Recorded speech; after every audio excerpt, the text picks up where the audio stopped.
This episode of Super GG Radio is brought to you by our Patreon. Patrons of the show can get our Dogs of Super GG Radio newsletter, Super GG Radio stickers to slap on your closest PC or bag, input on what we cover, game nights with the hosts, and even a chance to win a copy of an indie we talked about. Not only that, but 90% of all patron contributions go to the Children's Miracle Network of Hospitals. Visit patreon.com/superggradio to learn more.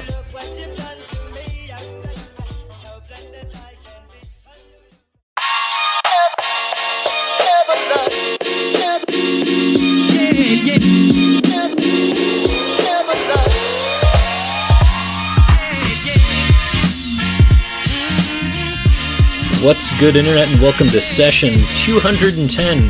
That's right, that's not a typo. 210 of Super GG Radio, where friends chat about video games and all things adjacent. This week we are getting buck wild. I'm your hairy harem host, Eric Getty Gettinger. Did you guys know that Tenchi Muyo has been on the air for 30 years in some variation? Yeah. I checked the internet for that. I have With all me, the as DVDs. always, is escaped space pirate Alex Arona. That can't be right. That's a lot of years. That's a lot of years. Also, where did the idea of the best best girl come from? What was it this? Tenchi Muyo for best partner? No. Where'd best waifu come from? Googling to the Google machine. You do Keep that. going, Getty. Alex, you know you can ship together whomever you want, since you're the only one who's judging other people's persona choices.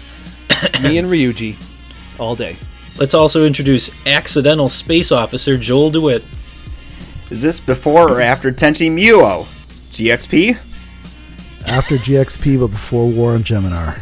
Oh, It's even funnier because he mispronounced it. Phil with the save. Yeah! That's right. That's Phil Arona that's joining us special just this week, right?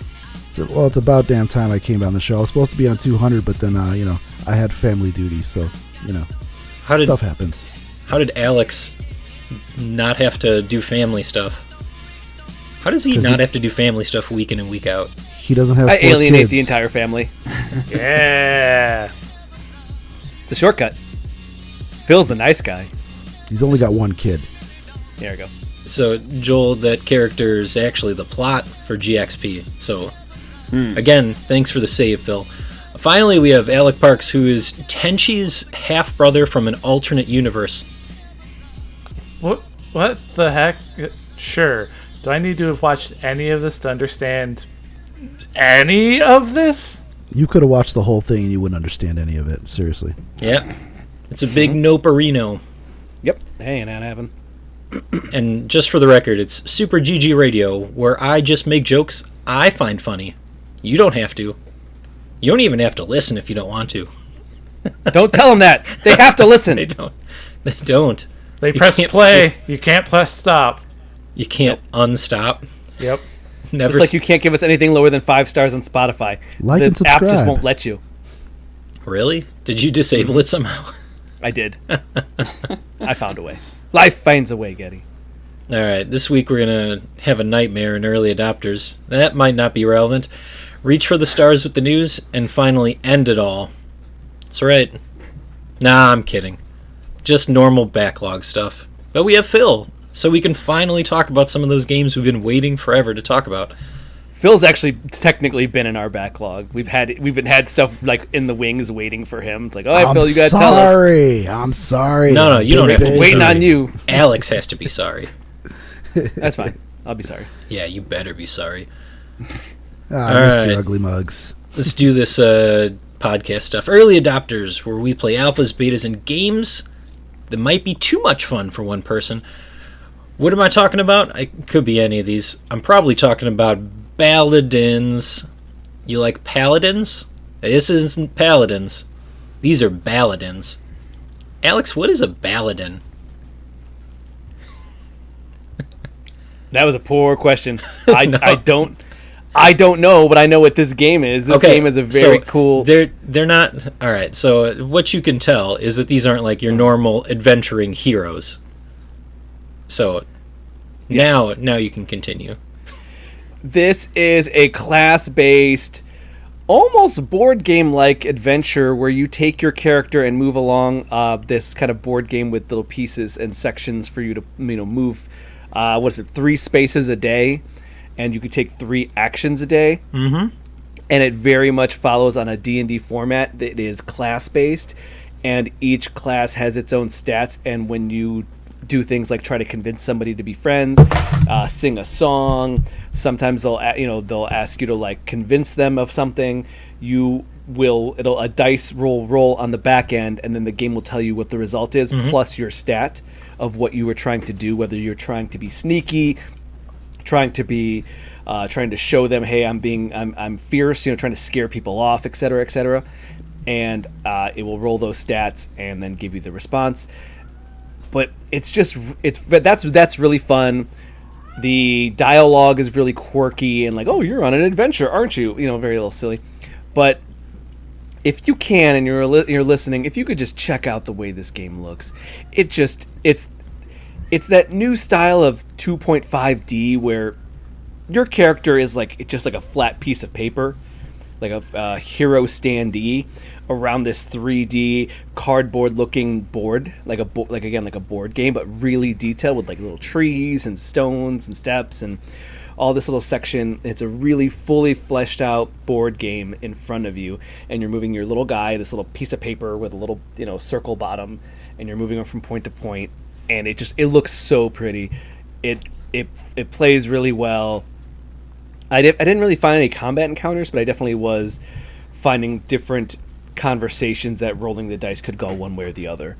And with the class that I had, I did find that like sometimes there were strength challenges and I had 0 strength, or something like that, where it definitely mattered and played per class. So each section, I did find also that I was very charismatic and very like intelligent. So anytime of those roles, I was really exceeding at.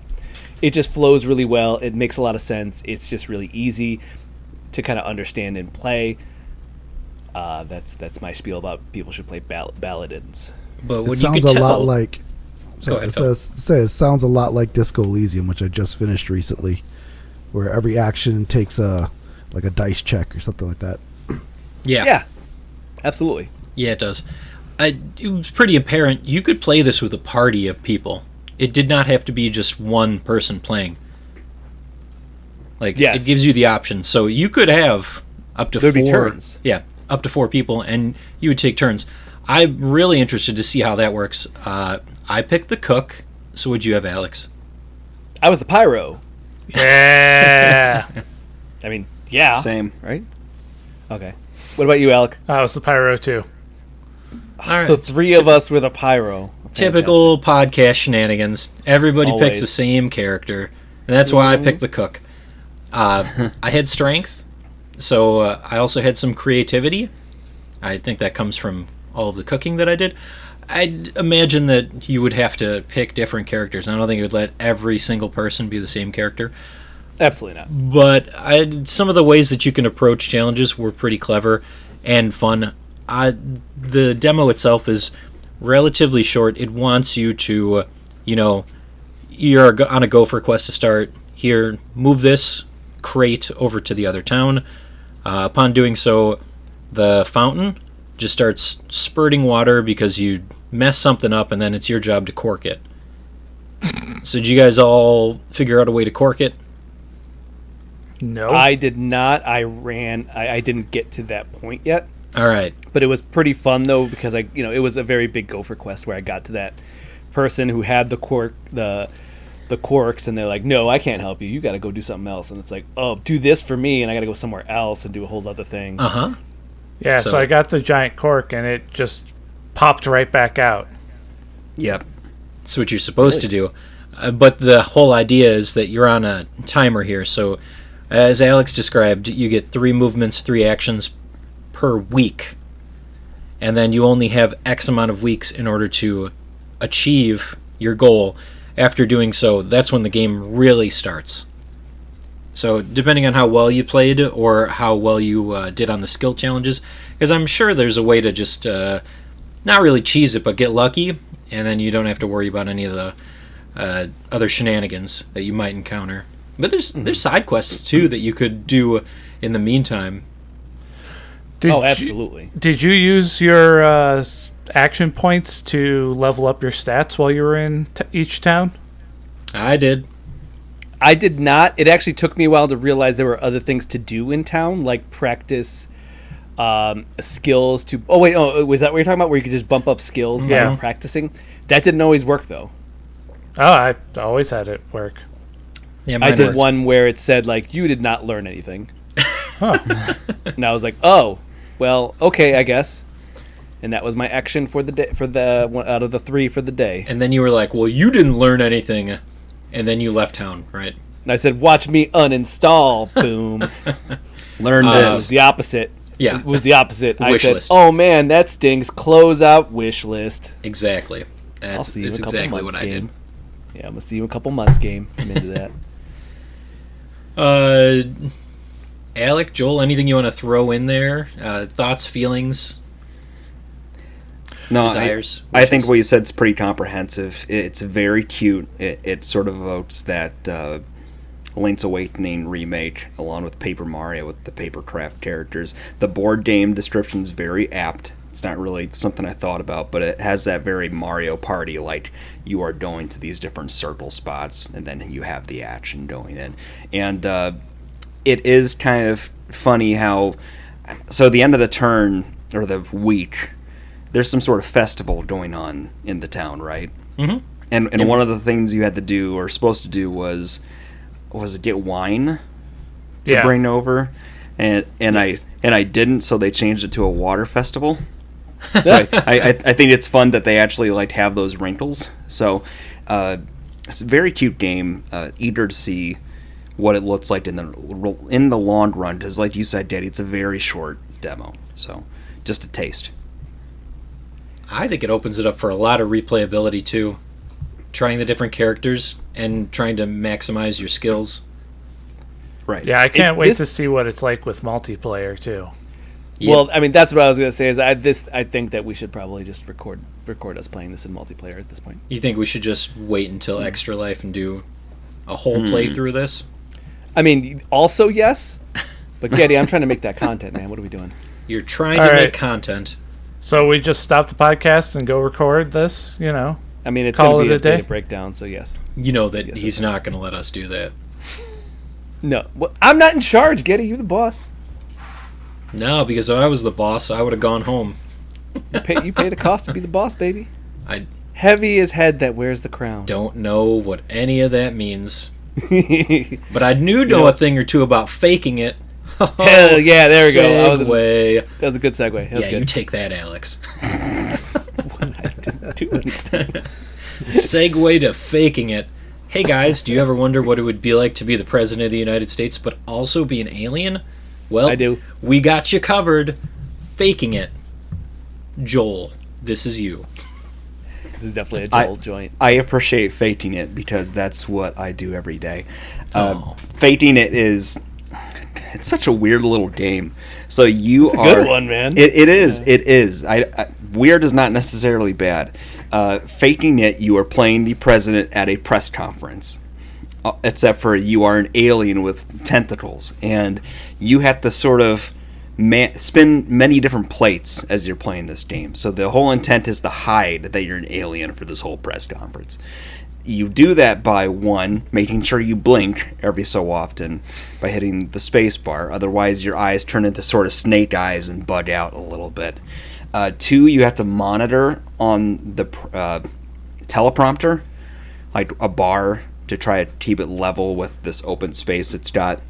And then thirdly, it's having you manage your left and right hand with hand gestures. So the WASD, and then they choose 4 other keys for the right hand, and it'll give you a card in the top left corner saying, okay, so the left hand needs to be up like 90-degree angle, right hand needs to be on the podium. And then it'll swap every couple seconds throughout. Is that what that was for? Yes. Okay, I didn't figure that out. I thought I just had to keep them moving every once in a while. No wonder I didn't do that. No, there's actual expectation to do that. So and then going on. And then finally, you have to smack away tentacles in the background with the mouse. So WASDs, spacebar to blink, smack away tentacle, and is that so? That's what the card thing did. The meter.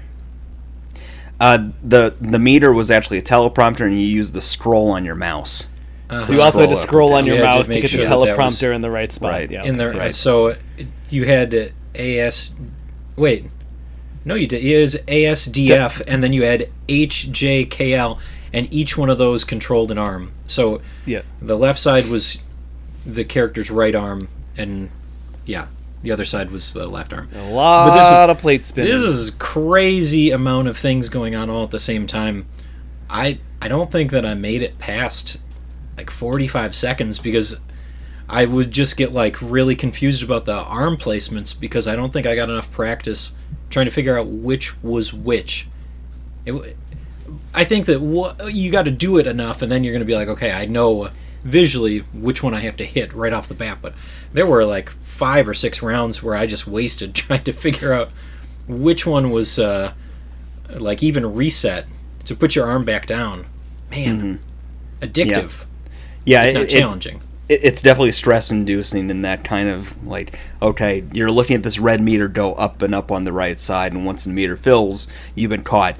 But you can sort of bring it back down if you level set everything and get back to square one. So to your point, Daddy, like if you don't figure out the hand motions, it's going to make it a lot harder, but it's still achievable.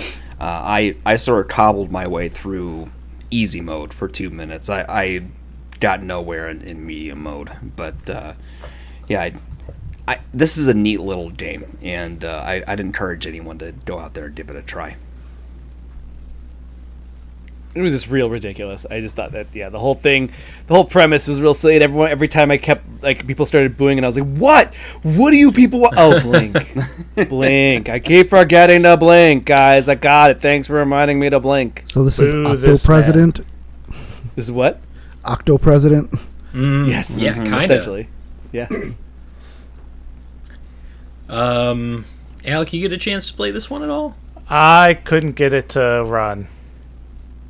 It only had a Windows build. It's in Linux. Just Linux things. Just Linux things. Hey, I'll have you know I solved a minor inconvenience by introducing this huge amount of complexity into my life. You read that article, fantastic. the hard drive. Yes, I did. No, I sent it. Someone sent that to us, and that's why I sent it to you. Nice. I think Getty found it. I don't know. I don't use the internet for that kind of stuff. It was real funny. Maybe somebody else for sure. Well, those are a couple of the games that we collectively played. One of the games that I hear we have a review for on our website. SuperGGRadio.com. And also handled very aptly by Phil is Ravenlock. Now, I'm jealous that you got to play this because I took the last code that came out by these guys, which was Echo Generation. So I'm very excited to hear about Ravenlock. Oh, Ravenlock is it's very much what you would expect if you were to cross a Studio Ghibli project with Alice in Wonderland. So I'm sure most of us are anime geeks here. Have watched Spirited Away, most of the the Studio Ghibli anime movies. I'm aware of them. Yep. Yeah. Thanks. Well, if you think of all right, so Spirited Away is about a girl who's moving to a new place with her parents. She's moving away from everything she's ever known and gets caught in this fantastical adventure on the way. And it's very similar in this, where at the beginning of the game you play this girl who has raven-colored hair, and she's sitting by a tree reading with a bunch of collection of stuff, and it turns out she's sitting at this tree while her parents are moving in to a new house in the middle of absolutely nowhere. So it's a beautiful like farm type area. You go out there, you talk to your parents, and there's a barn, there's the house, there's the moving truck, and right off the bat they give you the tutorial on doing fetch quests. So your dad says, hey, can you go tell your mom, I need this, this, and this. So you run in the house, you talk to your mom. She says, oh, yeah, can you help me set the table? So you got to find flowers outside, and then you got to put them in the vase, put it on the table, and you're doing all these little things until you go into the barn, and in the barn there's a mirror. So when you're looking at the mirror and you get pulled in to the mirror and you come out on the other side, you were pulled in by the White Rabbit. And okay. And you are basically in Alice in Wonderland, but with a very strange twist to that. It's still very much the queen is trying to take over the land, but when you're looking at it, a lot of little things have changed. But you're in this fantastical land, separated from your family, and you want to get back. You want to get back to them, but you are the prophesized hero, the Ravenlock, the girl with the raven-colored hair, who was destined to come and stop the queen. So now you're in this, beautifully rendered land, lots of colors, very vibrant, but the characters themselves at times are very, almost, not quite, but very, very blocky. So they're trying to do the kind of like the Minecraft thing. Yep. So when you go into certain environments, you walk into this mansion and you got this, grand staircase and, beautiful carpet. And then you got these masks on the wall, and they're very 8-bit-ish on the wall. And then the clock is very pixelated. I believe we call them voxels. Yep. Voxels.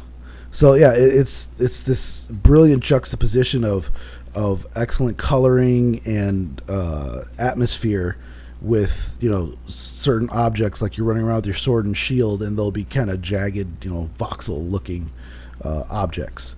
And the first thing you got to do is you have to find a sword and a shield to start off your quest. And this is a game that just doesn't care. It says, yeah, go find a sword and shield. Where? I don't know. Good luck. You find it. Yeah, you got this. It will not hold your hand. I mean, the game itself, when you actually get going, it's not that hard, but there are times where it says, yeah, go, I need this. Where? In there. Where's in there? So, having played Echo Generation, same kind of thing, same kind of deal. It was like, all right, go do the thing. And I was like, what? But there's, like, which way? And it's like, you do it. Right. And the puzzles, too. I don't know if this has any puzzles in it, but some of them were kind of obtuse. It was like, you didn't give me any. All right, fine. They give you like 2 out of 3 clues. So, okay. You know what they say? There's 2 kinds of people in the world. Ones that can extrapolate from incomplete sets of data. What's the other type, Phil? What's the other type? So, yeah, it's very much. I was like, go get a sword. Where is it? Q. That's where. So, jeez, I censored myself on that one. So good. It's a kid's game, right? I mean, yeah. So I mean, you find the sword is almost sitting in broad daylight. It's like you're running around. You go a couple screens, and it's sitting in a stone, like the sword in the stone. You pull it out. Now you got a sword. Then you got to go find the shield, which happens to be in a closet somewhere in a house that you got to run into. So, but how does it play though? So it's very much action adventure. It's almost RPG-ish in that there are levels. So for instance, like when you start playing, the swinging of the weapon, it's very quick. There's no heft, right? And you're running around, you're just smacking these creatures. I'm just slamming the button, just bam, bam, bam, bam, bam, bam, bam, dead, right? So I'm like, okay, cool. This just seems pretty simple. So I'm just kind of making my way through the first area. These little mushrooms are jumping out at me. I'm just destroying these mushrooms. And then I hit like a mid-boss, and I'm like, all right, cool. Let's just start wailing on them. Nope. Dead. So it's like, yeah, okay. So I actually got to employ some strategy here. All right. So, there is a dash. You can put up your shield. They give you a little magic attack that throws out some projectiles. And... it really, when it comes to the bosses, that's really where the fun is, because you do have to do that kind of wash, rinse, and repeat of them trying to charge you, and then they have like a ranged attack, and you're ducking, you're moving, you're getting under them, swinging the sword. And it got to a point where, like, every time you kill a monster, you're collecting these feathers. They don't really explain what the feathers do. You're just collecting these feathers. And one of the NPCs I ran into was like, "Oh, hey, I could shine up your sword and shield for X amount of feathers." And I'm like, yeah, I'll worry about that later. Go a little bit further. Stage boss destroyed. Can't beat him. Died like 10 times. So I come back and the guy's like, "Hey, I could shine up your sword and shield." Yeah, sure. I gained like 5 levels. Yeah. As soon as, there you go. And that's how you gain levels, is by paying him those feathers. It's like, all right, level ups. He's like, all right, your sword and shield are stronger, so you get more health and you get more powerful attack. Hey kids, So don't forget to spend your feathers. Yeah, That's advice from Super GG Radio. Get it was the skill like, points, wow. baby. So there is a way to level up. I didn't see it explained anywhere. Okay, so after I spend my feathers, I gain like 5 levels. I walk in, completely wail on the boss. I'm like, well, that was simple. This is a game that is not going to hold your hand, but it's not insanely difficult. It's just like you said, some of the mechanics may seem a little obtuse, but once you get it, no problem. And like I said, some of the puzzles. I was in Tweedledee and Tweedledum's mansion. Cool. And they're running this place where they're putting on like plays or like a theater, and they have the Mad Hatter making outfits, and they're employing all these little dust bunny creatures, like if you've seen Spirited Away. There's a basement under there, and you have all these little dust bunnies that are throwing coal into the little suit furnace. sprites. Yeah, the little suit sprites. Yeah. And there's a bunch of them, but it's like, hey, they took a bunch of our guys and put them put them to work at the tailor shop. We need to get them back. So you got to go in there, and everything's got a quest, and that's the thing that really stuck out to me immediately was every time you meet an NPC, you're gonna get a quest or 3. And it's like, okay, so I got to go fetch this from this person. You go to that person. Oh, I need this. All right, fine. You go into this area. You want to get this one thing. It's like, you go talk to these 3 people. Talk to these 3 people. Everyone's got a quest. Like, oh my God, quest after quest. It was very, and it's not like they were like super insane, overly involved quests. They were just like, But a lot of busy work. yeah, it's like kill 10 of these monsters. My pick favorite up 5 kind of work. these. Pick up 5 of these flowers. And, Katie's drooling over here. He wants 100% it. Yeah. Have a platinum on This the sounds like a lot of PlayStation. fun to me. I don't know what you're talking Oh yeah, about. no, I'm not saying it's not bad. It's just like, wow, I wasn't prepared for that. Before I knew it, in one section, I was in a literal rabbit's hole, 16 quests deep. Like, all right, I better start solving these. That's what I like to hear. And then when you clean up one, it cleans up the other, cleans up the one before, cleans up these 3. Oh, see, that's nice. It's also frustrating a lot of times when they cap you. They're like, oh, you can only take 4 side quests, but there are 17 in the area. It's like, I mean, more realistically, it was like 12. They branched out, and then you clean them up nicely, and then you're out of that area. Yeah, So- okay. So it's not making you have to go back and do it again and after you pick them up. Okay. Right, yeah. They pretty much collapse in on themselves. and then you Quality move to a of new area. life. Yeah, it was satisfying to get those all done, but it was like, whew. I'm like, that was a laundry list and a half. But yeah, I mean, the action is fun once you start picking up more spells. And like I said, I really enjoyed the art and like the mood, the tone. It was very fantasy in the parts where you're running through a garden with all these statues, and you got there's the old mansion, and then you go to within the mansion. There's a hidden portion where you go into a mirror, and then you're in Tweedledee and Tweedledum's lair, well, their mansion, which is a hidden part of the mansion. Which was I supposed to go here already? I don't, because it wasn't say you have to go in there. They just say they're doing this, and then you find these like I think it was a monocle or a set of glasses that allows you to do something, and then you get into the new area. And I'm like, well, it didn't say I had to progress to go in here, but here I am. So let's start getting these quests, right? That's how you do it. Yep. So yeah, I mean, it's a lot of questing. It's a lot of fetch quests. Beautiful graphics, and even like in a lot of these games, like the audio really stands out. And this one, I wouldn't say the audio is kind of muted, but it definitely plays second fiddle to the presentation of the game. Okay. It's just bright, vivid, good character design, fantastic art, and it's it really reminded me of, and I won't say like Zelda Ocarina of Time, even though it could kind of play like that, but you think of like Darkest Cloud, or is it Dark Cloud for Dark Cloud? Yeah. Yeah. Which Which call that those itself, character action. yeah, and that's almost exactly what this was. He's just putting words together. Don't listen to him. These are genres. They exist for a reason. Yeah, what was the one that we saw today? Mario Sonics? Yeah, a Mario Sonic. So yeah, I definitely enjoyed it, and my kids played through some of it through like the first area, and they enjoyed it. They were like, "Dad, this is kind of creepy," because you're in a dark, foreboding forest with a bunch of monstrous mushrooms. And I'm like, once you step out of here, it gets all lighthearted again. Nah, kids, this is a Tuesday for me. Welcome to the real world.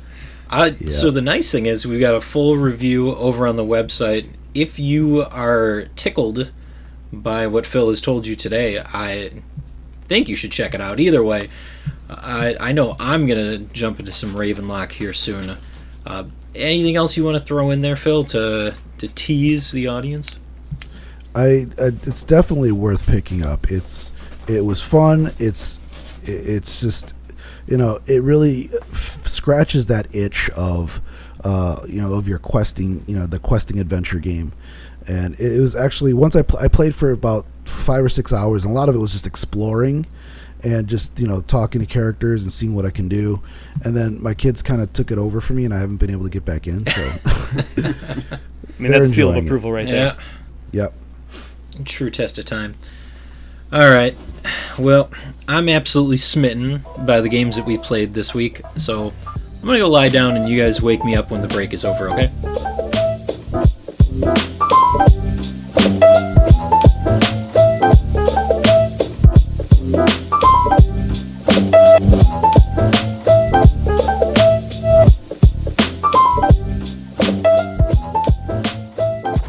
Hey, News. I'm thinking about naming my own star. Let's find a good name during this news segment. Where's he going to go with it? I don't even know. I got some ideas, but again, there's a swear jar in play now, so I can't really go. Oh, so it does exist. Okay, sure. We will announce it once we announce it. Oh, yeah, so what you're saying is that you put that out there, and now you're not going to adhere to it. Gotcha. First piece of news. I think we'll all be very surprised to know that the Overwatch 2 PvE mode has been scrapped. Oh. R.I.P. It joins fellow modes such as the Halo multiplayer mode and just fun in general in video games. I forgot about that Halo multiplayer mode. I didn't. I'm still bitter about it. I was like, man, I can't wait to do Halo multiplayer. We're not doing it anymore. You can't play the story couch co-op. We're not doing it anymore. What's the point of couch co-op? You need to play couch co-op. What's the point of hyping it out and being like, yeah, we're just going to keep releasing stuff for this game like it's the new hotness, and then like, yeah, we didn't do it. Well, okay, they have a real excuse. They have an excuse. They have business. They have an excuse? I mean, the excuse they have is that the amount of work they were doing was also taking away from the current online, which they really shouldn't have released without the single player done. But at the same time, Overwatch Online was really, really dead. So they said, let's just keep the online going and work on the story mode. But then they said, oh man, this story mode, we need to take more people off the online team and start getting them working on this story mode, but then the online's going to start failing and people are not going to like it as much, so that's a bummer. And so they said, well, what's our bread and butter? Online. How many people here are still playing that Halo Battle Pass? There's only one. Who? Beardy McBeardson over there. Halo I'm not playing Halo. Oh, I thought you were talking about Overwatch. No, I was talking about Halo Battle Pass. Oh. Overwatch? No, nobody's playing that. But that was the explanation for the Overwatch issue. Sure. Yeah. All right. Fun. Just fun. I'm never going to play Overwatch 2 as a result. And that's fine. Yeah, that's the reason why. That's the reason. I wanted the PV. I wanted story content and the single player to get to. Nope, not going to happen. You can't even get through that sentence. Yeah, exactly. You know what you can't get through? Tears of the Kingdom, Alex. Nope, I'm not going to do it. Yeah, you know that it's sold over 10 million units?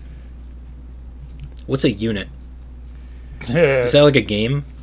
It's the amount of what is it? It's the amount. How many amount of the game itself? How many physical copies? You sure? No, that doesn't include digital copies. Does it include digital? I don't know. Yeah. Are you a unit? I'm not Jeff Grubb. G Unit. There you go. You got Joel's like, I get that reference. I got one. It just needs to be like pre-2000, and I could. He's so pumped on that one. You know what the result of that is? You can expect more open world Zeldas. And now I raise the question, are they now Zelda-likes now that they aren't like the original Zelda? That was a really good question, though. That depends. Is Final Fantasy 16 a Final Fantasy like? No. Then no. Zelda's not a. Then Tears of the Kingdom is not a Zelda like. So what is it then? Well, how would you qualify it? Right answers only. This change is not much different from going to 2D to 3D, because Ocarina of Time was kind of like a tectonic shift in the way those games operated and worked, and it used that template all the way up to Breath of the Wild. So if that's more or less on their face what they're saying, it just means that this is just the next phase of what Zelda will be until they decide to move on from it. Until it's full immersion. Full immersion. Where They is ship that a sword to your Zelda house. Tears of the Kingdom for the Nintendo Switch? Was it Labo VR? Labo VR. Oh man! In the future, you will have immersive VR where you feel every stab from a bokoblin. Yeah, you better. I better. Hell yeah, let's do that. I always wanted that power suit that was supposed to make you feel everything, but I know it never did. Why would you want to feel things? Because I don't feel things. We took a real turn here. Anyway, Apex Legends board game Kickstarter has been announced. How many Friend people of the podcast, Steve Dvorak, already first in line. How many people are going to play this? Well, Steve said, if I bring it to your house, will you play it? And the answer was, yeah, probably. The answer should have been, yeah, if I get drunk enough. Can you... So, I can only imagine how many pieces and how much setup this is going to require. Almost as much as Bloodborne, which we still got to do, Getty. I am well aware. Okay. Do you have to pick a drop point? Oh, that'd be cool. Do you just drop your piece, like turn around and do the behind your back? I want to do the Salt Bay. See if you can get a good drop zone there. Yeah. Have you seen videos? He apparently has a restaurant, and the type of shit he peddles is outrageous. That's Drink. a swear jar. Swear jar. What is he peddling, Joel? The last thing I saw was a burger, but instead of burger buns, it was 2 slices of avocado, and it was a slice of avocado, layer of melted cheese. Seems sticky. How Burgers. do you hold that? Pouring burger drippings on top of the burger, another layer of cheese, avocado, and then a big steak knife through each one. Hey man, and you then, don't tell then me the salt. how to die. I don't know. I'll stick with pick it up, Kuma's you're just Corner, gonna where be they like- just give me a one half of bun, patty, cheese, bacon, and then they just pour a bowl of chili on top. Heart Yeah. attack just listening to that. It's a pretty good burger. It's a pretty good burger. All right, now I don't know how we went from a board game to burgers, but next You know how up, we did it, Getty. Board game to Salt Bay. GTA 6 might be coming out next year. Question mark? They're saying that they're as far along as that it could at earliest be done by next year. Question. Are we more likely to get another GTA 5 before GTA 6 comes out? Yes. All right, good. What about Silksong? Assuming we see a follow-up to the Switch. I could totally see GTA 5 being ported there. Good. That's what we need. More GTA. It's not true. I played it once. That was enough. All right. I didn't play it once. We played it online, and that was a mess. It really was. It really was. Who was your Sherpa? Hartwig. Enough said. Hartwig. Mortal Kombat 1 comes out on September 19th, 2023. Is that a Mortal Monday? I mean, that'd be pretty cool if it was. Hold on. The announcement was this morning. It's kind of cool that they had gone so far into the story that Liu Kang is essentially a god now and recreating reality in his own image. And it seems like he's just having a bloody good time with it. So is this just going to be the original cast, or Yes. Plus, But again, the idea is that Liu Kang has rebuilt reality, like, entirely from scratch.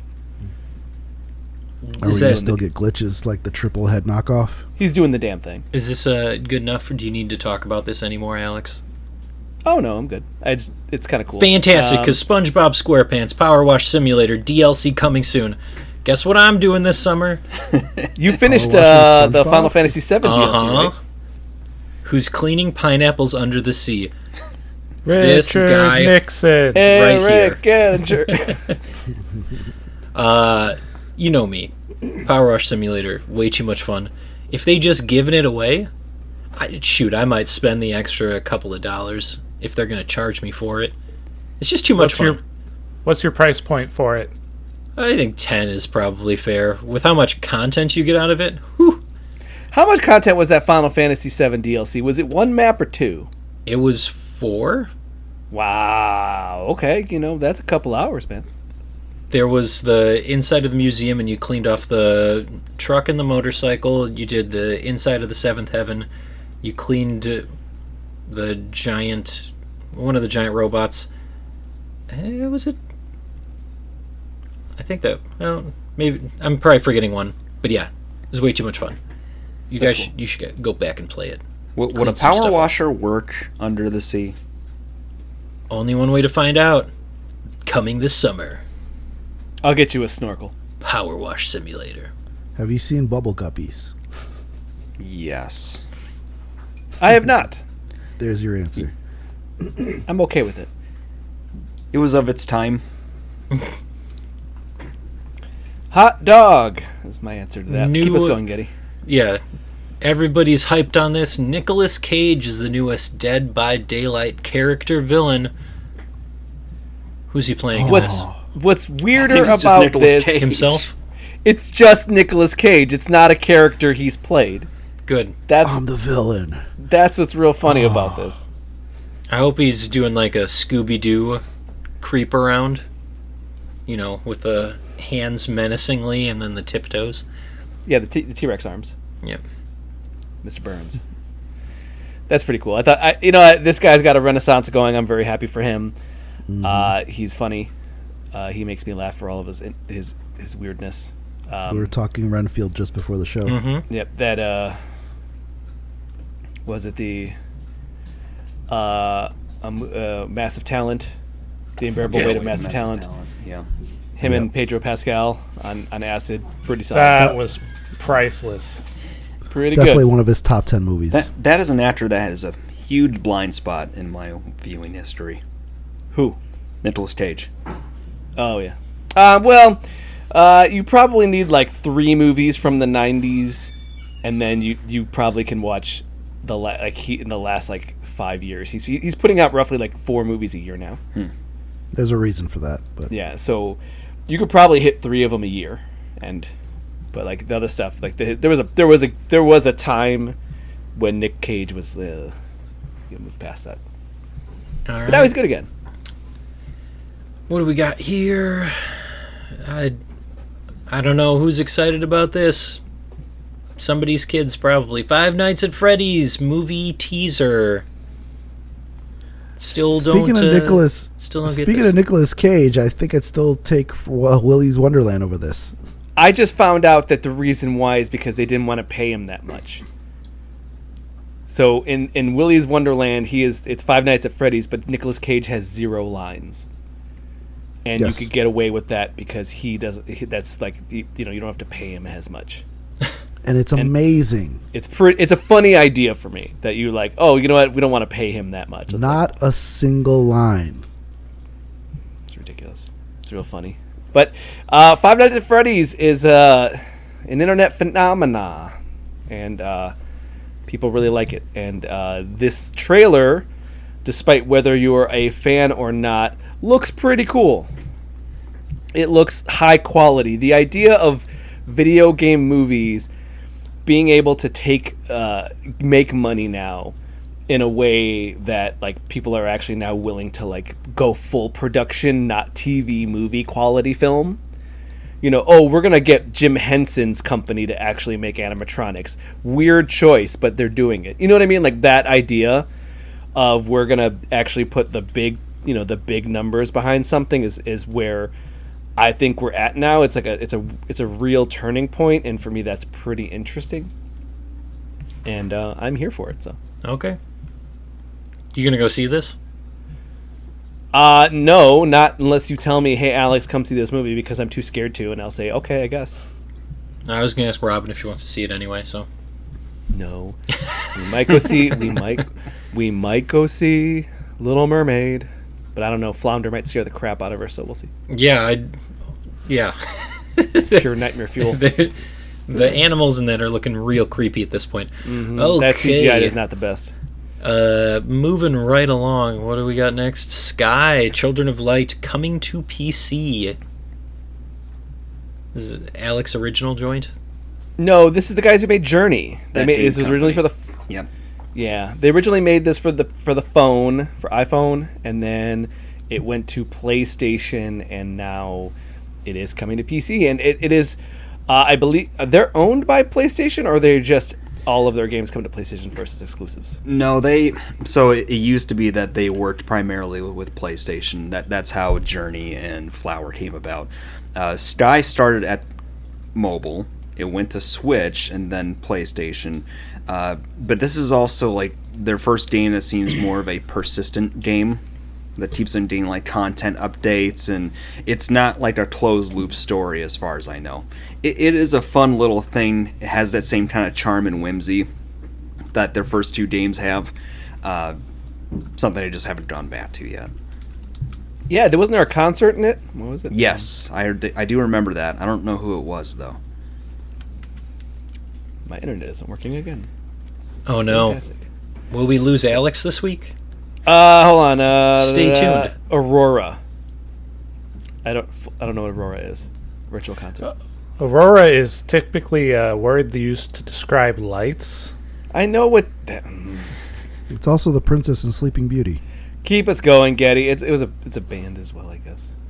Anything's a band if you want it to be. PlayStation Showcase coming next Wednesday. And if you're listening to this on the following Wednesday, okay. Oh, viewers. How many do we have? 0. Oh. Your wife's not even watching. She's not even watching. No. Oh, wait, hold on. I already saw one of the freebies. I'm going to take care of that. While Keep going. Stop jumping ahead. Amazon making Lord of the Rings MMO based on books, despite Lord of the Rings Online is still going strong and getting expansions. They just got an expansion like a couple weeks ago. Are they getting them gains? Are they pulling the New World people or whatever? Yes. The Amazon? There we go. It's the New World people. It's the New World people. Because New World did great. It Shut up, it did great. It did not do great? It did not do great. I'm real confused. Why are you mad at me? I'm just reading what you wrote. You know what that means? It's time for my favorite thing. Hell yeah! Freebies. Free. Insert freebie sound here, Brok. Wah, wah, wah. Freebies. Freebies. I got them all keyed up. I'm ready to go. Hold on, Well, I'm they're- super excited because the Epic Game Store is back at it again, and they're just hucking games at you. This week we got Death Stranding on Epic Game Store. Death Stranding. Kojima's magnum opus, where he is free from the tyrannical reign of Sony PlayStation, where he could cast off the shackles and say, "What? You mean I want to make a 45-minute cutscene and they said I couldn't? Damn them, now I can." I'm confused. Didn't this come out as a PlayStation exclusive? You're thinking Konami. Next game. Next game. Yeah, that's what I... Thank you. Also doesn't matter because it did also come up as a PlayStation exclusive. Very much Metro Last Light Complete Edition, Steam, free until May 25th. Oh, you got to get that now. They're doing some timed. There was another timed one, but it was only for the weekend, and I'm like, we're not going to be out till Monday, so we're No, going to skip that one. we don't even But yeah, know where we're at. their Steam is doing some timed freebies and Metro Last Light, which is all the DLC, but Last Light is the last one in the trilogy. So if you would like to get in on some sweet action, or even find out if Metro is for you, It's not for everybody, that's for sure. it's not for everybody. These games are just so hyper realistic in the way that they play that I definitely got the second one and said, well, I don't know if this is for me. It wasn't. As I reach for my Steam Deck to buy some of these free games. Yeah. That's what I'm talking about. All right, next one is... I can't tell. Is it B-O-M? Bomjaman? It is B-O-M-J Man. Bomjaman. Bomjaman over on Steam. It is a hardcore indie shooter based on the author's cartoon of the same name. Cartoon I've never heard of. About a hobo superhero getting... Click the play game now, add to library. I already told you I was doing so. Oh, I thought you were Don't we getting have Death a movie Stranding. on Who that? punishes evil in the futuristic city, ridden with crime. Evil must be defeated, but our hero must answer one question: what for? It looks to be a brawler, but it is very heavily weapon-based. It is gory. It is real ridiculous looking. There is radioactive chemical waste. Poorly drawn, kind of offensive. Hey. But also free. Free. It's the right price, okay? It is the right price. Poorly drawn. I'd like to see you draw this game. Leaf Blowers Revolution over on Steam. This is a idle game where you are buying upgrades as your guy will randomly go blow leaves off the screen. It's a free-to-play idle game where you blow away leaves with a nuclear leaf blower, unlock upgrades, earn achievements, and more. Try out Leaf Blower Revolution now and watch the numbers go... Hold on. And watch numbers going up. Thank you.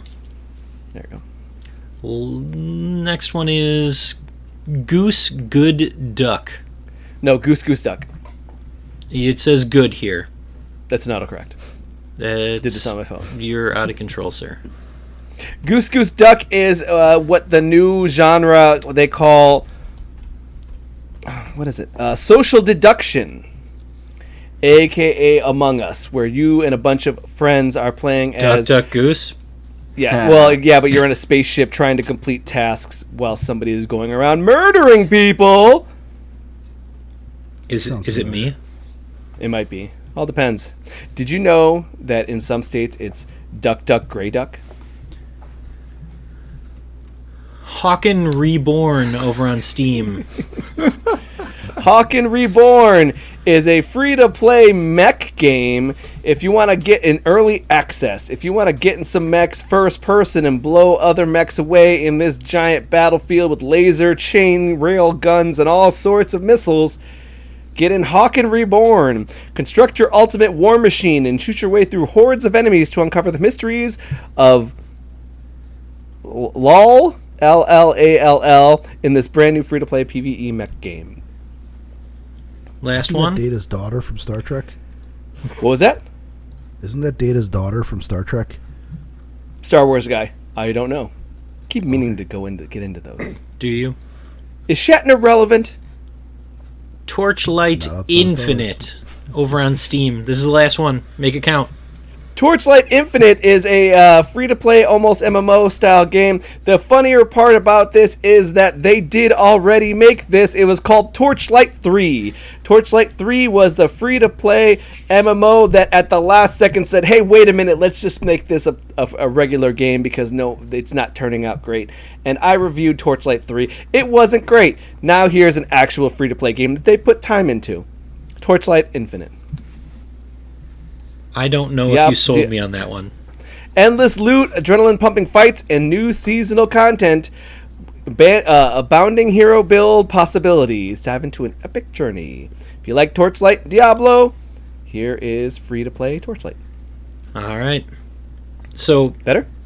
what I'm thinking, name the star Barf Blaster 4. I did some doodling, Daddy. And That's a lot of words. There's this thing called the Big Daddy Star. Oh, it's got to be the Big Getty Star. Does that sound up your alley? Alex, you had some names you want to throw out there? Nothing that's appropriate for this podcast. Anybody else? You must be my lucky star. Mm-hmm. Oh, that's a good one. That's a good one. All right. So let's take a break and we can listen to Alex's star suggestions. And you can't.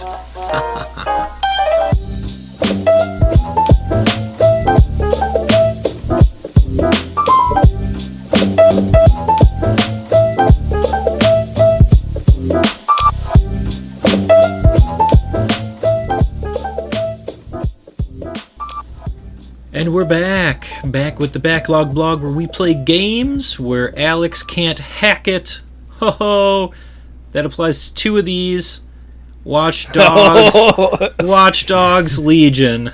I didn't think about that. That's pretty good, Getty. That's a delayed reaction. That's really good. That was a very good one. Watch Dogs Legion. Phil and Alex played this one. This is you play as a cat. And you push... Oh, no. Wrong game. Why don't you tell us about Watch Dogs Legion? Okay, so I like the Watch Dogs games. You have a number of abilities on your phone where you can like distract guards, hack cameras, and later levels you can build a meter where you do full EMPs that destroy entire buildings. It's pretty cool. But the big key appeal of Watch Dogs Legion is that you are quote-unquote a version of anonymous, and anybody can be on your team. So Except you didn't want to do that. I did that with enough, but it was so you could go and get an old lady, but the old lady nobody would suspect, but she also can't fight, and if someone attacks her, she dies almost instantly. But you can get a construction guy who can go to construction sites and no one bats an eye, uses a big wrench, but also gets a lot of the hacking abilities as well. So you make this team, and they do the GTA 5 thing where you could jump out of the map into another character and use that character instead.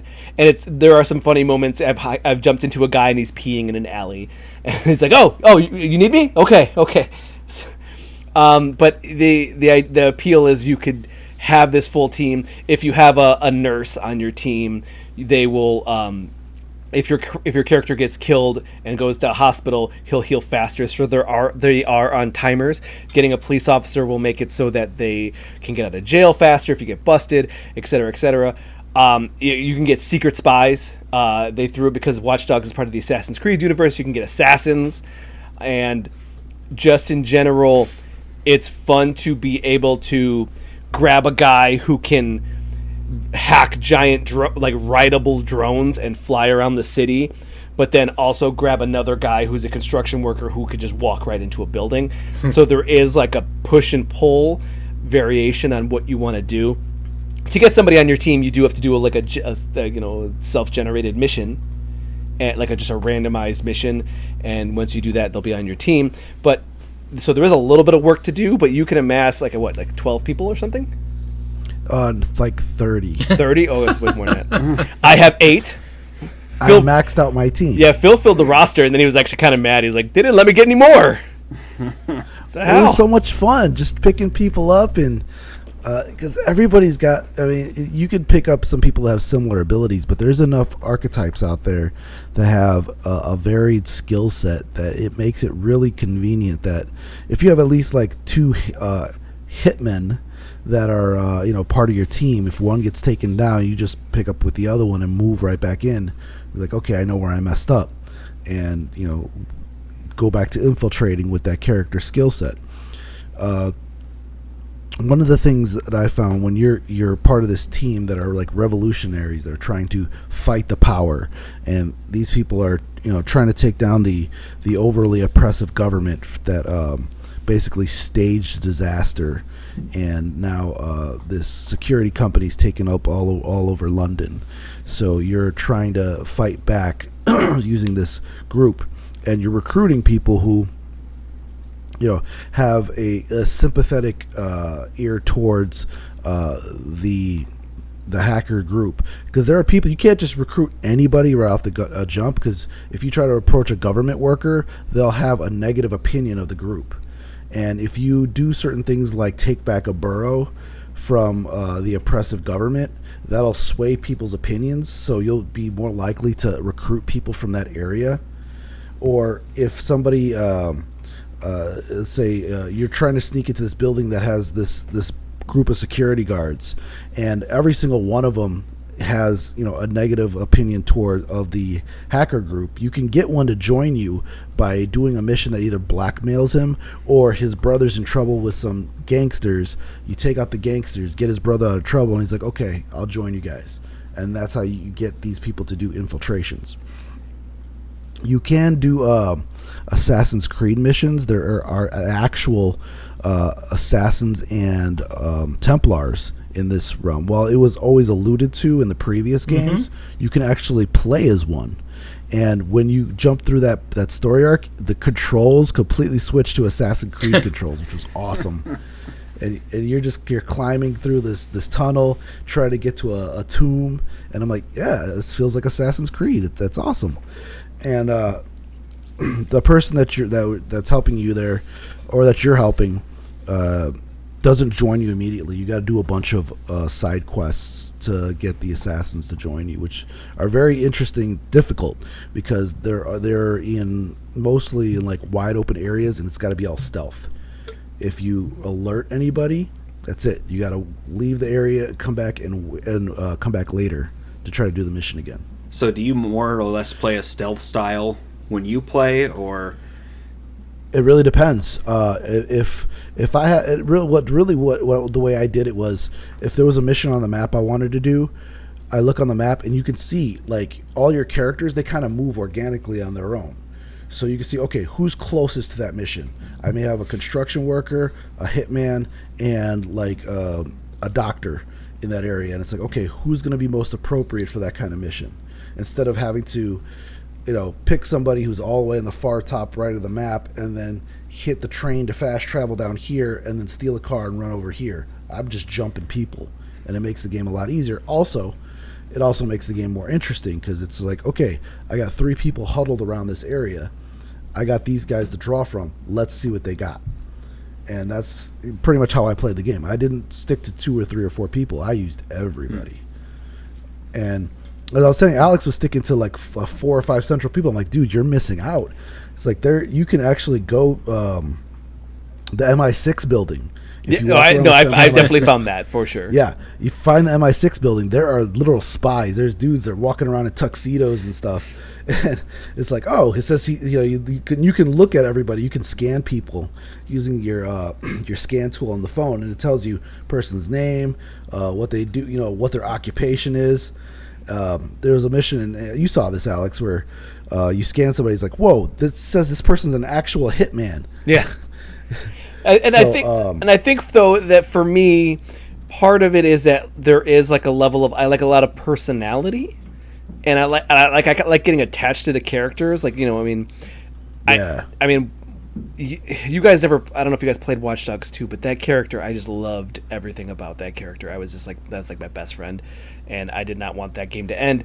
And in this case, there is DLC that I happened to buy on accident. I did not mean Accidental to buy. DLC. I bought a pack, and then they said, oh, by the way, here's all the DLC, and I was like, oh, I did not realize that came with it. I guess that's fine. And it came with the protagonist of Watch Dogs 1, awesome, and the friend from the best friend assistant from Watch Dogs 2, and that I thought was like, oh, okay, so then I get a little bit of personality. I get these characters that I've known throughout the games because I've played all 3 of them. And if you've seen any of the ads for Watch Dogs 2, it's the guy who's got just like big goggles on that has like digital like emoji eyes. That guy is back, and it's very funny to play as him. And you get the same voice actor, you get the same personality, you get the bombastic silliness. And that's kind of for me where I was with this, where I'm like, oh, great. It's got all the characters I love. Let's do that. I did that recently, Well, Alex. I accidentally bought the character skins for One Piece. Oh, did you? Yeah, Oops. no, I knew I was buying it. I was Oops. like, hey, I can get the original character skins? It's $5. Okay, I'll do that. So, yeah. Accidental DLC. I didn't. It's more that I didn't, like they said, oh yeah, here's extra stuff, or it's like, oh, you get the story content. And I was like, okay, I'll probably end up beating this because I 100% of the first 2 games. Did you finish So- this one, though? Not yet. It's other things are jumping ahead of the queue, but it's still there. I probably do 2 missions a week. You can't let other things jump ahead. You've Yeah. got to follow the Trello board, Alex. You've Yeah. got to follow the board. That's actually the problem. I'm following the Trello board. Why do you think 3 games were removed from it recently? He has Y'all a second welcome. Trello board. Secret Trello board. Oh, Getty Knows is also a secret Trello board. About how to have fun. Not fun, Getty. Organized fun. Okay, I think Watch Dogs Legion. A lot of people were down on Watch Dogs Legion because of the lack of characterization, but I think that there is a lot of there's the, like what Phil said, where being able to swap characters on the fly for me gives me a lot of fun to have because it forces me to play as different characters with different skill sets. My favorite was that I can't always just rely on the guy who can ride the riding drone. I have to do something else. Okay, this elderly lady also can just like walk up to people and pickpocket them. Pretty sweet. That's that makes it so I don't even have to go inside. I don't have to really work about the keys or locks. And it's just like if someone tries to say, "Hey, what are you doing here?" She goes, "I don't know where I am." And then they're like, "Oh, great, okay." Have you picked up the Street Magician? I have not yet. No, that's on my list. Oh, they're so great Street because they can hypnotize guards into attacking other guards. See, that's what I'm talking about. That stuff is fun. That stuff is something that's unique to that series and something I haven't seen done yet, where people are just like the variations on characters is just so wide. And they did, and I, despite me needing a characterization, getting a generic guy off the street, he comes in with quips, he comes in with personality, he comes in with backstory.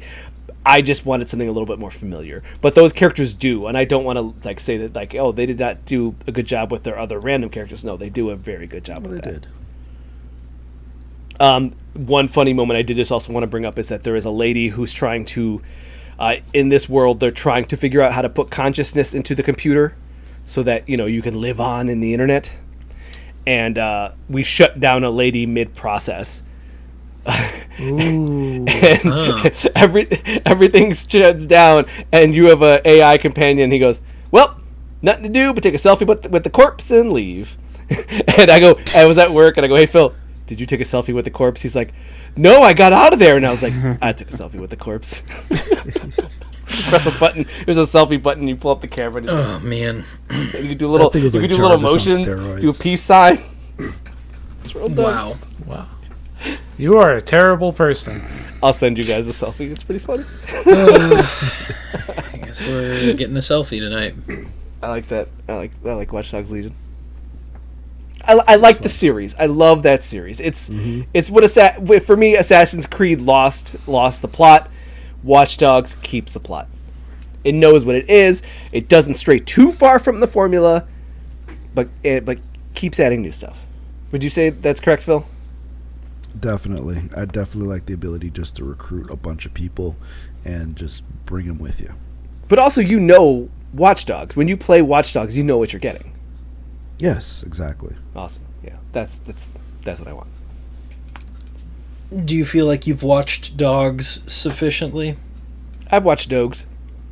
All right, then let's end strong with some Soul Hackers 2.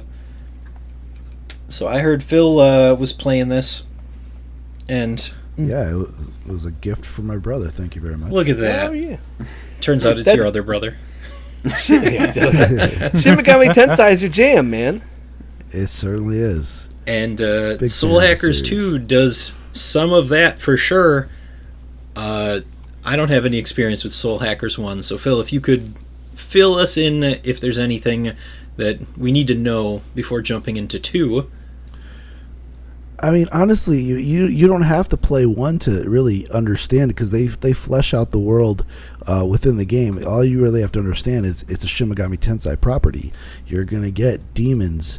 You're gonna get factions. You're gonna have betrayal. You're gonna have tragic backstories. You're gonna have dungeon crawling. That's the hallmark of any Shin Megami Tensei series, and this one is basically a kind of a spin-off of a sub-spin-off. So Shin Megami Tensei Devil Summoner.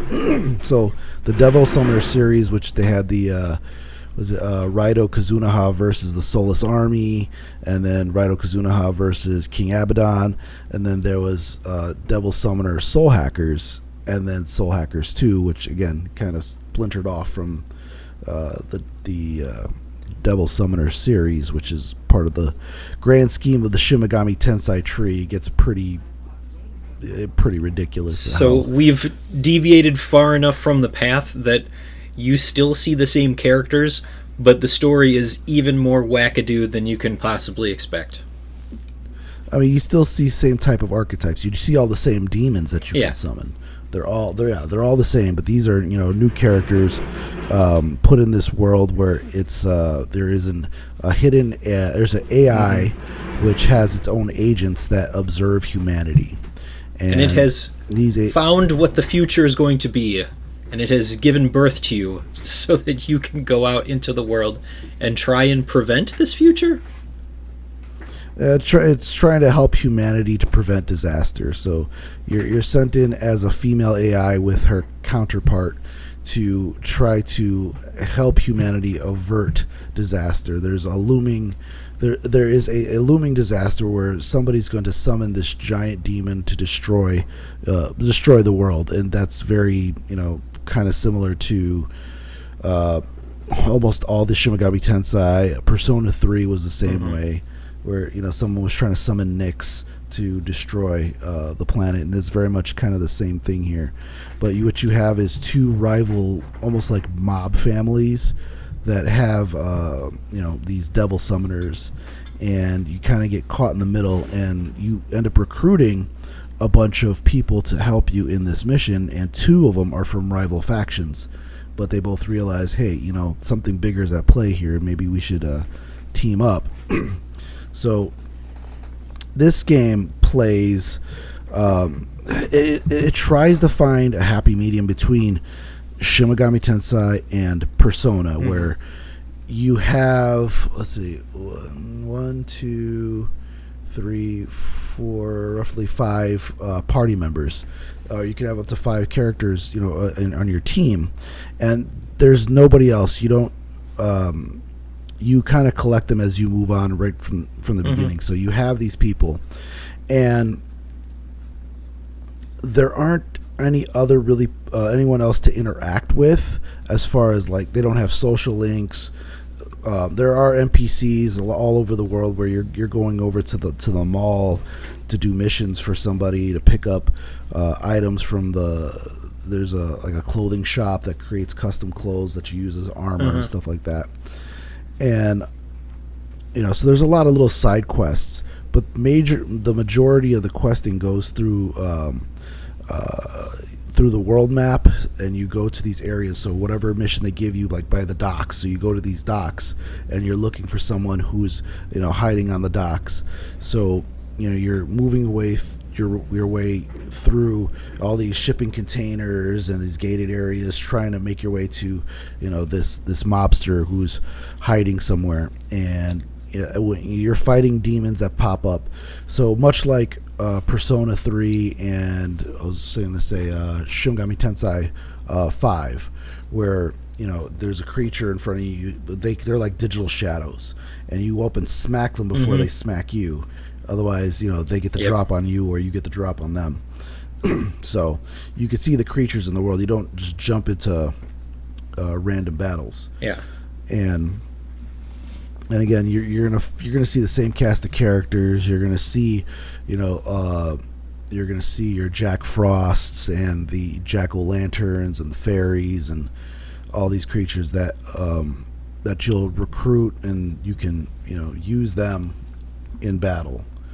And actually, it does it a little bit differently. So no. It does. Yeah, I'm sitting here thinking, you don't get them in battle. You get them from encountering them outside of battle. And you use their abilities. You don't so much summon them as you equip them.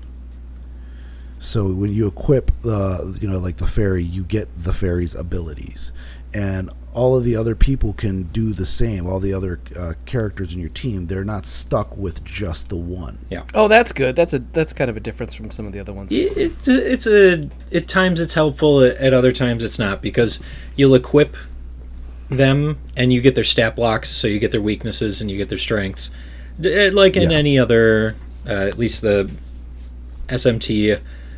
But the way that you go about getting them is not like you have to defeat them in battle. I mean, it helps, but you have to.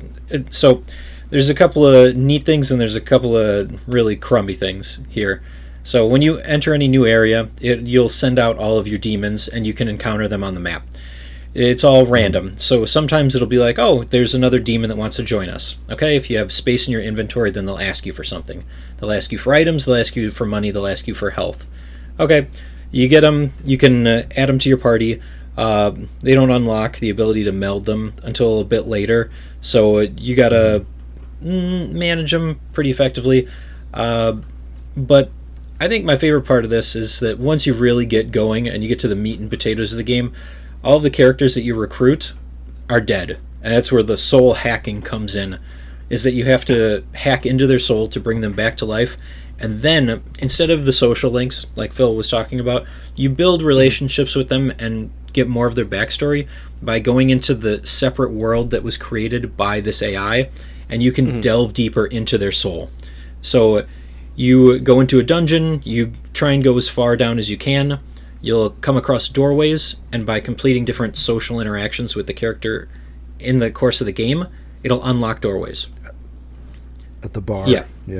So there's for as small of the amount of areas that you can go to and explore, there's still a lot of depth to the characters that you encounter. And upon completing it, that was my biggest gripe, is I miss the characters more than I miss that world, or even some of the regular gameplay elements, like the combat. It wasn't my favorite combat, but those characters were so much fun to interact with. It was great to see the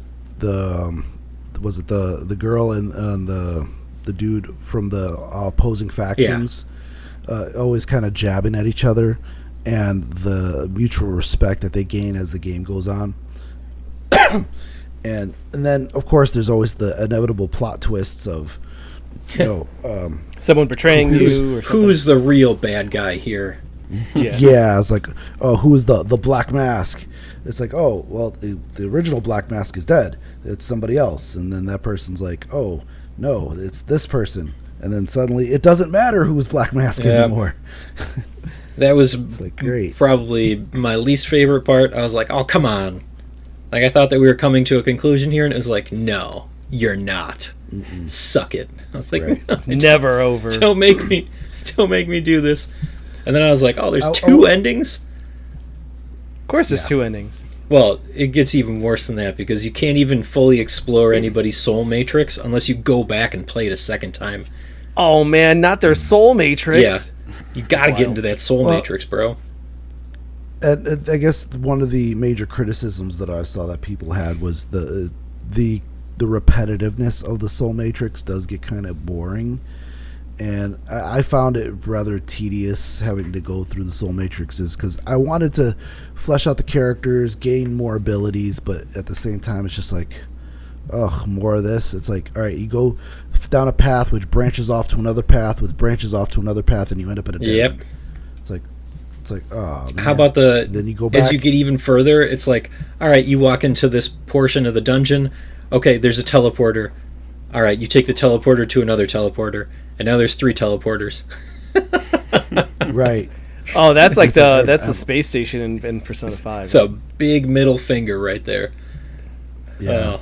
And it turns out like all the teleporters you took you to the wrong place Yeah, anyway. so you should just start over. Start the whole game over. So yeah, I mean the dungeons can get a little tedious, especially the Soul Matrixes, because those are all the same. I mean, when you're going through the story beats, they put you in different areas, which does change up the area a bit, and the monsters that you have to attack and that you have to fight and basically recruit. And yeah, it really tried to find that happy medium between Shin Megami Tensei, where it's that desolate isolation feeling of the game, but also give you a cast of characters a la Persona, but it doesn't give you that slice of life, day-to-day thing that Persona It tries to. It does. In small ways, between the bar and the meals that you can make for your companions. Yeah, the bonding pieces. Yeah, when you find you find meals, or you either buy them or find the ingredients, and then you cook something. It's like, oh yeah, I love this, and it's, oh no, I hated this, and it gives them their stat boosts. Before you go into a dungeon, and it's nice to see the kind of back and forth dialogue between the characters whenever you cook something different.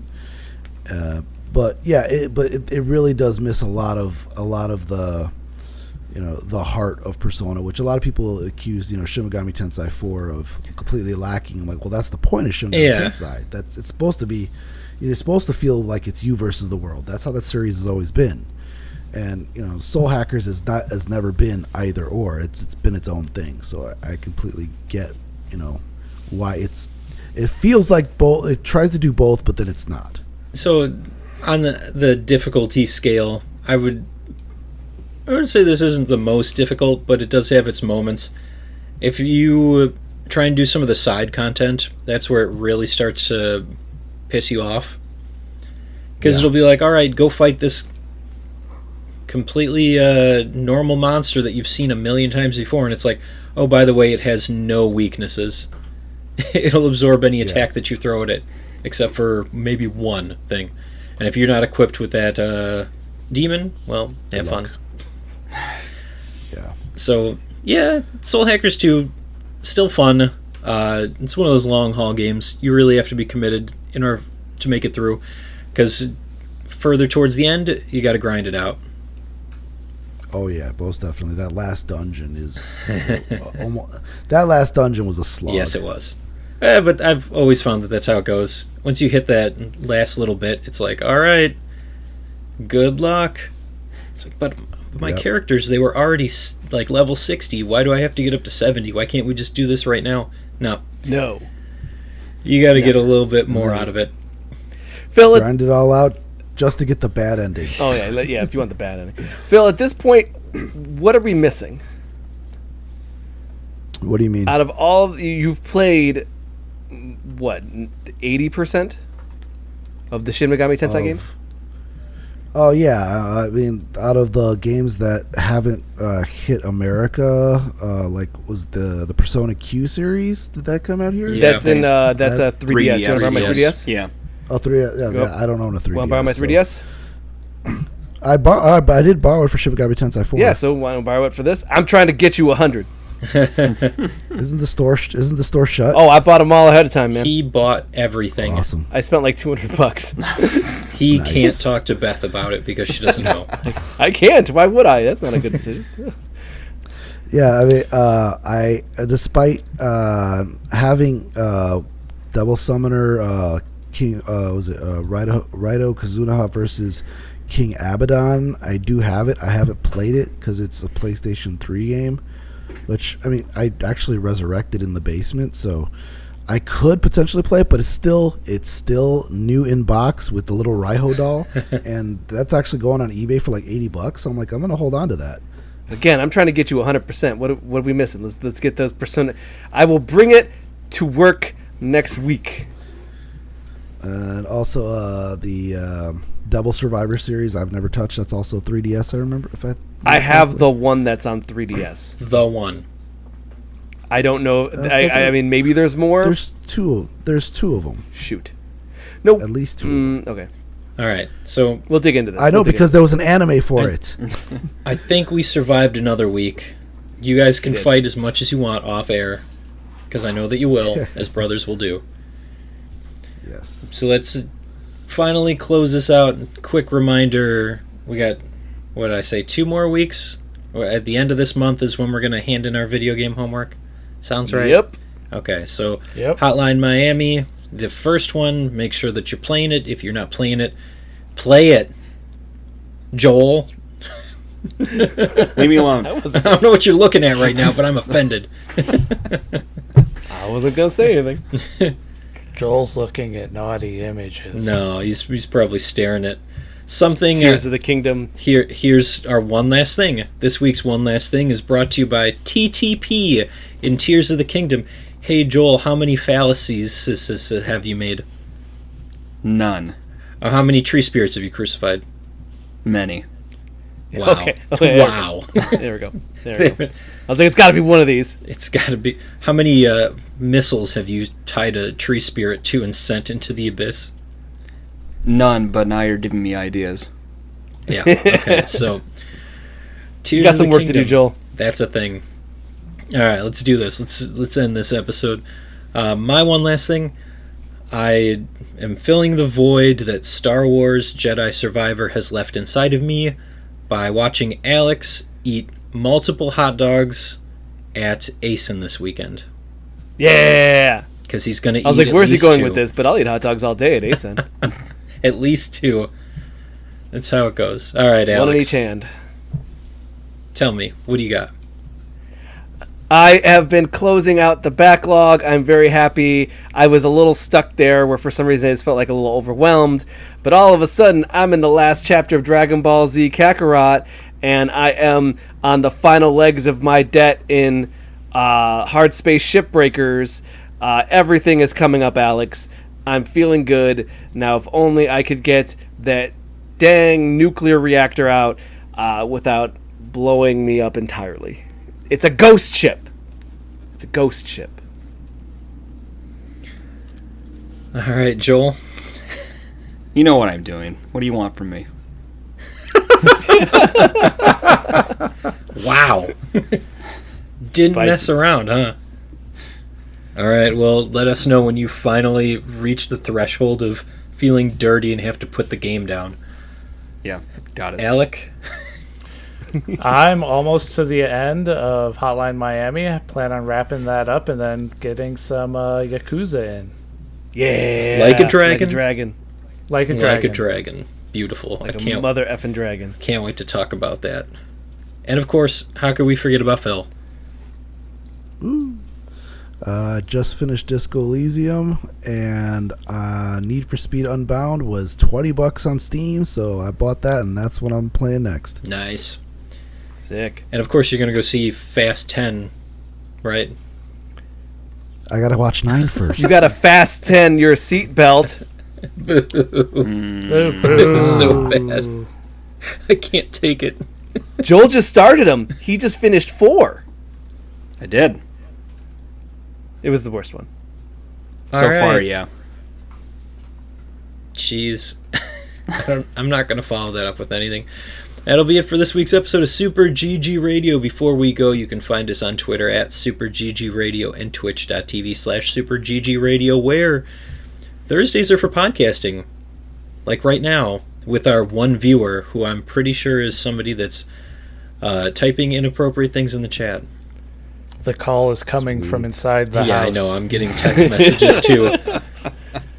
She's heckling I'm getting you. the "Where is my wife?" Saturdays, Joel is not doing anything. At baseball practice. Are you going to pick up any other days? You don't have to commit. I'm just asking. Let's get through baseball season, man. my right, whole weeks are populated right now. Where Joel is watching his kids play baseball. Yep. Mondays, Alex is just on the cusp of finishing going Super Saiyan in Kakarot. Yeah, I'm going Super Saiyan 3. Ah! That's pretty cool. He just fell out of his chair. And Tuesdays are Dope Beats and Skater XL. You should definitely check that out. Kick flips and all kinds of S. I'm doing all the kick flips. It's a good time. Love that. All right, if you'd like to reach us with questions or input, our email address is mail@superggradio.com, and provide us a review on iTunes or the podcast app of your choice. Thanks for listening, and good game, Alex. GG, Getty. Good game, Joel. Good game. Good game, Alec. GG. And GG, Phil. GG. Give me them rockets.